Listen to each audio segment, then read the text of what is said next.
আমি আজ সেখানেই যাব যেখানে থাকবে fuchka, burger, chicken roll, chicken চাপ, আর থাকছে তো ময়ো মানে মোমো, আরও থাকছে গ্রামের গাছছাড়া বড়ই।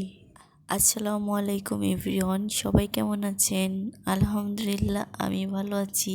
আজকে মা ছেলে মিলে যাচ্ছি বাইরে ঘুরতে, কারণ আমাদের দুজনেরই মনটা অনেক খারাপ। বাইরে ঘুরতে এসে মনে হলো নিজের জন্য একটা ঘড়ি কেনা যাক, কারণ 2024 সালটা ঘড়ির অভাবে অতি দ্রুত চলে গেছে। এজন্য 25 সালটা ঘড়ির টাইম অনুযায়ী কাটাতে চাই।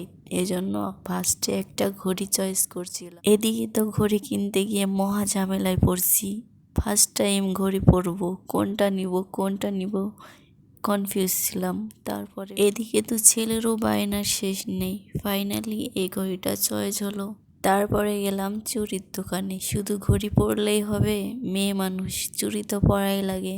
তারপরে তো দেখছেন চুড়ি চয়েস করছি। আচ্ছা, কোন চুড়িগুলো বেশি সুন্দর লাগছে কমেন্টে জানাবেন কিন্তু। অবশেষে একটা চুড়ি তো চয়েস করছি, সেটা ভিডিওর লাস্টে দেখাবো। ততক্ষণ ভিডিওটি দেখতে থাকুন। তারপরে তো দেখতে পাচ্ছেন কিছু ক্লিপ নিচ্ছি ভিডিওর, কারণ আপনাদের না দেখাইলে হইব। তারপরে ব্রেসলেটগুলো হাতে নিয়ে দেখছিলাম আসলেই কি সুন্দর লাগবে ব্রেসলেটগুলো পরলে। সবগুলো দেখছিলাম, কিনি আর না কিনি, দেখতে তো আর সমস্যা নেই, তাই ফ্রিতে একটু দেখে নিলাম। তারপরে সংসারের কিছু প্রয়োজনীয় জিনিস দেখছিলাম। আসলে চয়েস তো অনেক কিছুই হয়, কিন্তু দামের সাথে তো মিলে না। বেটা অনেক দাম চাই, অনেক দামাদামির পরেও বেটা কিছুতেই রাজি হইল না। যাই হোক, নেওয়াও হইল না। দামে না হলে তো আর নিব না, তাই না? বাজেট অনুযায়ী তো নিতে হইব। তারপরে এই তো কিছু সংসারের টুকিটাকি জিনিস যা লাগে, এই বলটা দেখতেছিলাম। বলটার দাম 300 টাকা মেবি চাইছিল, আমি 150 টাকা কইছি, তাও দিল না।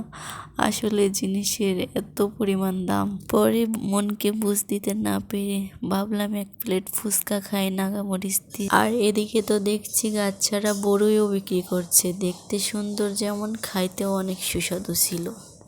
এদিকে ছেলের বায়না ছিল সে বার্গার খাবে। আশেপাশে বার্গার খুঁজে পাচ্ছিলাম না। এখানে দেখছি চিকেন চাপ বিক্রি করছে। অনেক খোঁজাখুঁজির পরে ফাইনালি পাইলাম সেই কাঙ্ক্ষিত বার্গার, যেটা সে খাওয়ার জন্য অস্থির। বার্গার শেষ না করতেই তার চোখে পড়ে ঝিলিমিলি বেলুন। তারপরে তো কিনে দেওয়াই লাগে। এদিকে তো আমার পকেটে আর টাকা নাই। তারপরে বাসায় চলে আসি। যাই হোক, ভিডিওটি কেমন লাগলো কমেন্টে জানাবেন। সবাই ভালো থাকবেন। আল্লাহ হাফেজ।